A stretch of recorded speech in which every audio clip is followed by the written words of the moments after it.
ئێوە و لە بینەرانی بەڕێز بێ دیارە ئەنجومەنی خەلیفانی کۆمەڵی دادگەری کوردستان لە چوارچەوەی چالاکیەکانیان بۆ سەرخستنی لیستی کۆمەڵی دادگەری ژمارە 285 گەرم و گوڕن بە گوڕوتینەوە کارەکەن. خەلیفان ناوچەیەکی ئیسلام پەروەرە، جەماوەری کۆمەڵی دادگەری تیادا زۆرە. لێرە ئەندامان و بەرپرسانی ناوچەکە بە گوڕوتینەوە کارەکەن بۆ سەرخستنی لیستی کۆمەڵی دادگەری کوردستان. ئەمڕۆژ تیمەکان لێرە ئامادەیان هەیە، بەردەوامن لە بانگەشەکردنی ماڵ بە ماڵ و هەروەها هەڵواسینی پۆستەر و فلێکسەوە، هەروەها ئامادەیی کاندیدانی لیستی کۆمەڵی دادگەری کوردستانیش لێرە ئامادەیان هەیە. هاوشانی تیمەکان لێرەن و کارەکەن بۆ ئەوەی لیستی کۆمەڵی دادگەری کوردستان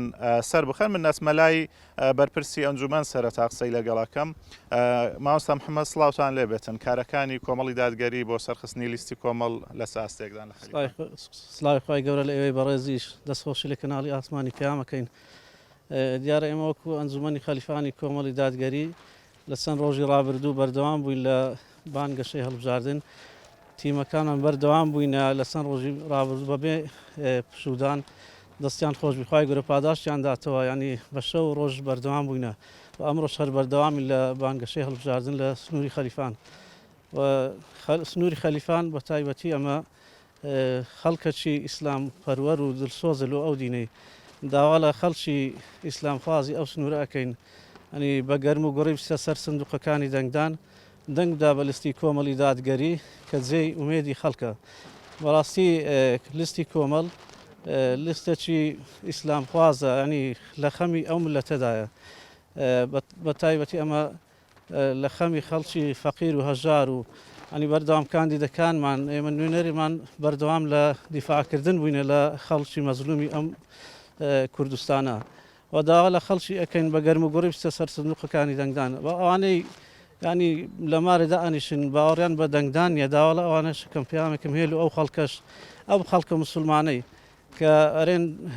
دەنگدان باوەڕن پێنیان بە گەرم و گوڕی ناسنە سەر سندوقەکانی دەنگدان، ینی بەردەوام لە دەنگدان لە بۆی برێ و نەری ڕاستە و خۆیان ناڕاستە و خۆ خزمەت بە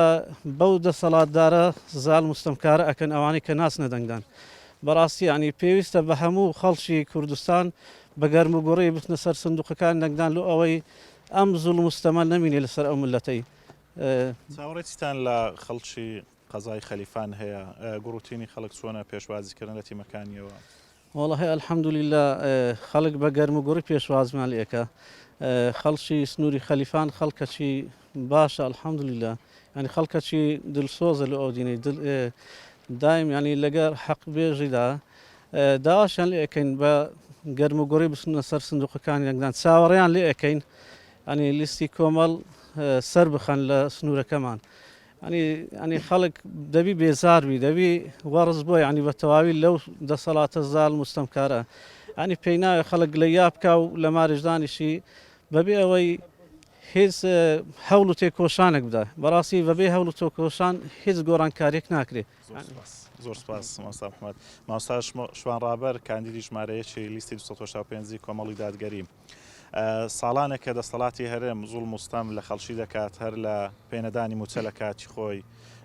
خواردنی چەندین موچەی هاوڵاتیان کاتیەوە نەهاتوە هاوڵاتیان ئەمڕۆ ئەم دەسەڵاتە سزا بدەن. بەناوی خوای بەخشندەی میهرەبان دیارە ئێستا ئێمە لە شار و چکەی خەلیفان واتە لە ناحیەی خەلیفان لەگەڵ قەزای خەلیفان عەفوەن لەگەڵ کاندیدانی بەڕێز و لە خزمەت پۆلێک لە کادیرانی دانیسقە و بەرجەستەی کۆمەڵی دادگەری لە بارەگای کۆمەڵ کۆبووینەوە بۆ ئەوەی هەڵمەتێکی تری هەڵبژاردن دەست پێ بکەین. بۆیە ئێمە لای خۆمانەوە دەستخۆشیان لێ دەکەین کە لە ڕۆژانی ڕابردوو بە هیچ شێوەیەک درێغیان نەکردووە و ئەمڕۆ کەش هەڵمەتێکی تر دەست پێ دەکەن وەکو چەند تیمێک بۆ ئەوەی چەند پۆستەر و فلێکسێتی تر هەڵبواسن. دیارە قەزای خەلیفان مرکزێکە لە مرکزەکانی بڵێن منتیقە و عشیرەتی سوورچی و هەروتیش و چەندان عشیرەتی تریش وەکو خەڵک لێرە هەن وەکو خۆشنا وەکو باڵەکاتی و ئەوانە مرکزێکی گرنگە بۆ کۆمەڵ لە مێژە لێرە خاوەن بارەگایە خامەوەن کارەوە هەنگاوی باشی ناوە و پێم وایە خزمەتی باشی بە خەڵکی ناوچەکە کردووە خەڵک گومانی باشی بەرامبەر بە کۆمەڵی دادگەریە و ئیسیجابەشیان باشەوە ئێمە دەستخۆشیشیان لێ دەکەین لە هەمان کات داواشیان لێ دەکەین کە دەنجیان بۆ لیستی 285 کۆمەڵی دادگەری بی دیارە سەبارەت بە خودی پرسیارەکەشت بەڕاستی کاگ ئازادی بەڕێز خەڵکی هەرێمی کوردستان لە دوای ساڵی 91 ئەگەر کەسێک ئەو کات لە دایک بی ئێستا تەمەنی 34 ساڵە واتە 34 ساڵە هەردوو لایەنی دەسەڵاتدار لە هەرێمی کوردستان حکومڕانی دەکەن حکومڕانیەکەیان حکومڕانیەکی خراپ بووە بە نمونە دیار بووە بە واقع دیار بووە کە زۆربەی خەڵکی کوردستانیان لێ ڕازی نییە ئەوەی ئەوانی هێشتۆتەوە ئەوەیە کە بەڕاستی پەیوەندیان لەگەڵ خۆر ئاوا باشە بە حکمی ئەوەی کە خزمەت بە مەساڵیح و ئەجندای وڵاتانی خۆر ئاوا دەکەن لۆ لەبەر ئەوەی یەک لە ڕووی ئەخلاق و پەروەردە مەسەلەن تەماشای دەکەی لە منهەجی پەروەردە منهەجیان دەستکاری کرد حتا ئاەت و حەدیث و ئەوانیان لە منهەجی پەروەردە دەرینە و لە هەمان کاتیشدا لە بەغداش ینی نوێنەرایەتێکی خراپی ئەو خەڵکە دەکەن تەماشە دەکەین لە دوای 2003 کە ڕژێمی سەددام ڕووخاوە ئەوان لە بەغدان سەرۆک کۆمار جێگری سەرۆک پەرلەمان ئێستا چوار وەزیریان هەیە 600 پۆستیان هەیە ینی ماوەک پێش ئێستا هەژدە سەفارەتیان وەرگر کە بەسەر خۆیان دادا بەشکرد بەڵام تا ئێستانەیان توانیە مادەی 140 لە دەستوردا جێبەجێ بکەن کە مادەی 140 پەیوەندی بەو ناوچانەوە بوو کە کێشەی لەسەرا دەبواە ئێستا ئەو ناوچانەیان ڕزگار کرد بە ئازاد کرد بە جێڕابایان و سەر کوردستان بەڵام بەداخەوە لە 2017 نیوەی خاچی هەرێمی کوردستانیشیان لە دەستدا هەردوو لایەنی دەسەڵاتدار یەک دەڵێن کەرکووک دڵی کوردستانە یەک دەڵێن قورسی کوردستانە ئەمن نەمدیتوە لاشەی ئینسان بەبێ دڵبژی کاتێک کە دڵ دەوەستی لاشەش ناژی باشە خێرە هەرێمی کوردستان بەبێ کەرکووک دەژی هەندێکیان دەڵێن کەرکووک داگیر کراوە لە دوای 2017 بەڵام لە بەغدا شەڕ لەسەر پۆست دەکەن بۆیە بە پشتیوانی خوای گەورە ئەگەر خەڵکی هەرێمی کوردستان دەنگ بە کاندیدانی کۆمەڵ بدا ئێمە دەربچین لە بەغدا لە ڕێی پەرلەمان لە ڕێی یاسای باش دەردەکەین ڕێگری لە یاسای خراپ دەکەین و مافی خەڵک بەرجەستە دەکەین هەوڵ دەدەین ینی ئەوەی موچەیە ئەوەی میزانیە ئەوەی شایستە داراییەکانە بۆ جوتیاران بۆ ئافرەتان بۆ گەنجان کە هاوسەرگیری پێ بکەن بۆ قوتابیان بۆ هەموو چوێنی و توێژەکانی کوردستان بە پێی یاسا بە پشتیوانی خوای گەورە بەرگریان لێ دەکەین و هەروەها متابعی ئەدای حکوومەتی عراقیش دەکەین و هی هەرێمی کوردستانیش کە تا ئێستا بەڕاستی لەبەر ئەو مەسالیحی خۆیان ینی پەیوەندیەکانیان لەگەڵ بەغدا تێکچووە ینی هەردوو لادێن بە مەسەلم برێن عقوبەی خەڵکی فەقیر و هەژار دەدەن موچە نادەن. بەرزماوەستاشمان ڕابەر دکتۆر ئەحمەد سۆفی یەکێک لە کاندیدانی کۆمەڵی دادگەری لە سنووری پارێزگای هەولێر و ئیدارەی سۆران یەکێک لەو ماوەستانەی کە دوور خراوەتەوە لە وتاربێژی و زوڵمی لێکراوە چیت هەیە بۆ دەنگدەران لەو دەبەرە؟ الحمد لله وحده والصلاة والسلام على من لا نبي بعده وآله وصحبه ومن والاه کاتێک تەماشای ئەو هەڵبژارنە دەکەین هەندێک دەڵێن چێ سەرکەوتووە ئێمە دەڵێن کۆمەڵی دادگەری سەرکەوتووە چونکە سەرکەوتن بەلای ئێمە خوای گەورە فەرمی قەد ئەفلح المؤمنون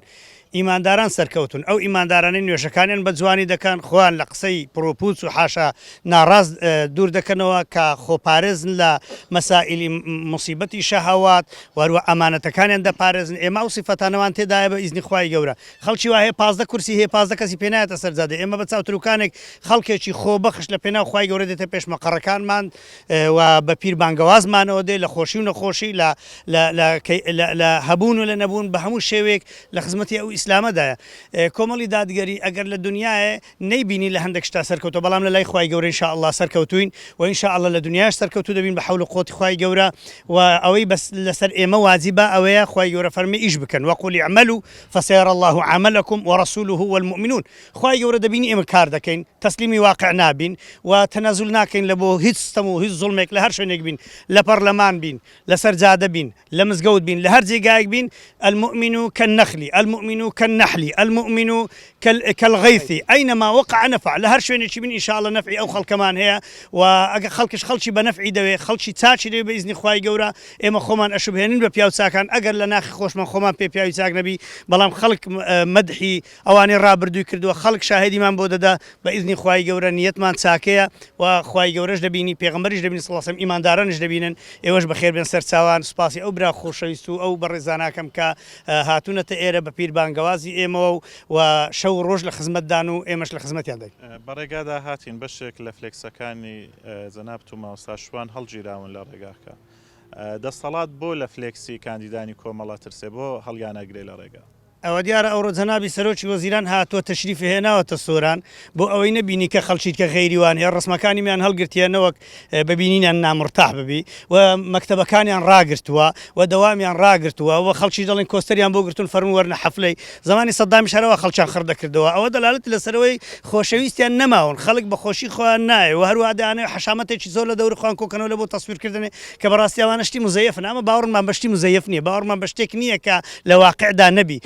سەرۆک ئەو سەرۆکەیە پەنا نەباتە بەرشتە حکومیەکان لۆی لە حیزبی خۆی بەقوت بکە سەرۆک ئەو سەرۆکەی خۆشەویستی خۆی لە دڵی خەڵکیدا بچەسپێنی بە خزمەت بە چاکە ئەو مەشروع و پرۆژانش کە کراون ئێستا ئیفتتاحیان دەکەن هەمووی حکوومەتن خۆی حیزب نین خۆ لە جیرفانی خۆیان نەکردو ئابا لە جیرفانی خۆ مزگەوتێکی دروستکەن ئەسڵەن نایڵن خەڵکی خێرخواز مزگەوتی دروستکە یعنی کا نەخۆشخانەکانەوە دەدەنە کەرتی تایبەت یەکێک کە شتانە دەکەن ئەگەر لێرەوە بن دەبێت لە بەغدا چی بکەن مەجال هەیە لەسەر لێترسان قسەیەکی کورتکەم طبعا ئەمە دوو جۆرە لێترسانمان هەیە لێترسانە لۆ ئیجابیە یەکێک لۆ سلبیە طبعا کۆمەڵی دادگەری هێزێکی شۆڕژگێر بووە ئەو خەڵکەی کە لەگەریدا زۆری هەبووە پێش ئینتیفازەی لە دەرێ بووە بە خوێن خەباتی لە پێناو ئازادکردنی هەرێمی کوردستان و بەدیهێنانی ئەو کیانەدا کردووە کە ئێستا ئێمە بەشێکین کە بەداخەوە لە زۆر کات و لە زۆر حاڵەتانیشدا مەحرومین کۆمەڵ هێزێکی زۆر ئیجابی و زۆر باشە ئیدی دەیەوێ ببێتە بەدیلی دەسەڵات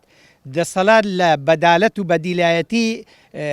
کۆمەڵ دەترسێت کە کۆمەڵ هێزێکی هێندە چاکە هێندە باشە هێندە پاکە ئەگە بەیانی ببێتە بەدیل ئەو پەڕی خزمەتی خەڵک دەکا خەڵک بەبێ ئەوەی کە ئێستا کۆمەڵ لە دەسەڵاتیش بی یعنی هەواداری زۆرە پەرلەمانتاری هەیە دەنگدەری زۆرە لەبەر ئەوەی هێزێکی پاک و چاکە لەبەرەوەی عیبی ئەوان کەشفەکە بۆیە لی دەترسێن ئەگەر ناوە ئیلا لەبەرەوە لی ناترسێن کە هێزێکی خراپ بی. دوا پرسیارە ڕاستەی دکتۆر ئەحمەد دەکەم چیت هەیە بۆ خەڵکی مسلمان و دینداری هەرێمی کوردستان خەڵکی ئەهلی مزگەوتەکان خەڵکی ناڕازی بە تایبەتی کۆمەڵی دادگەری کە حیزبێکە خەڵک لە ڕووی دینداریەوە پێگەینە کە دەستپاک و ئەمین بن کەچی دەسەڵات لەو لە ڕێگری ئەکاتن ئێوە چیتان هەیە بۆ خەڵک وڵی پەیامم بۆ خەڵکی خۆمان ئەگەر ئێوە لە نوێشکردندا مسلمانن دەبێت لە دەنگدانیش مسلمان بن و دوێنێ و پێری خوای گەورە تەکلیفی لە قورئانی لەمە کرد دوێنێ پێری دەبینە سەحابە و تابعی و هەتاوەکو هەتا 100 ساڵ پێش ئێستا غەزایان دەکرد و شەڕە سیلاحیان دەکرد ئێستا شەڕە دەنگە ئەگەر ئەوەش نەکەن وەذالک ئەضعف الئیمان ئەگەر ئەوەش نەکەن بزانن لە ئیمانی خۆیان بێئومێد بن لەبەرچی لەبەرەی گچکەترین مووقفیان ئەو دقیقەی نەتوانن دەنجە بدەی کەسێکی مسلمان بیکێتە شاهدی بۆ بدەی بیکەیتە نوێنەری خۆت ئەوە بەڕاستی لە ئیمانی خۆیان بترسن بۆ خەڵکی عامیش دەڵێم بە درێژایی حکمکردنی حکامی مسلمان سڵتەی مسلمانان لە هەر شوێنێکی پێشی مسلمانان غیرە مسلمانانیش مستەفید بوون قازانجیان کردووە سوودیان بینیوە لە مسلمانان چکە مسلمانێک کە عەدالەت کە دەبێتە مای خۆشگوزەرانی لە بۆ هەمووان حتا دوو لە ڕوتەن ئاژەڵەکانیش لە چیا هەست دەکەن کاتێک حاکمێکی عادل بێتە سەر حکم ئێمە بەدوای عەدالەتەوەین ئێمە ناومان کۆمەڵی دادگەریە کۆمەڵی ئیسلامیە بە ئیزنی خوای گەورە بە جێرەی عەدالەتی ئیسلام هەوڵی چەسپاندنی ئەو عەدالەتاکەین و هەموو لایەک قازانج و سوودبەخش دەبن هەم لە دنیا هەم لە قیامەتی ئینشاءڵڵا گە دەنگمان پێ بدەن. زۆر سپاس بۆ وتەکانتان بەڵێ دیارە کۆمەڵی دادگەری لە سەرجەم ناوچەکان لە سنووری ئیداری سۆران لە سنووری مەڵبەن بەردەوام من لە کارکردنیان بۆ سەرخستنی لیستی کۆمەڵی دادگەری کوردستان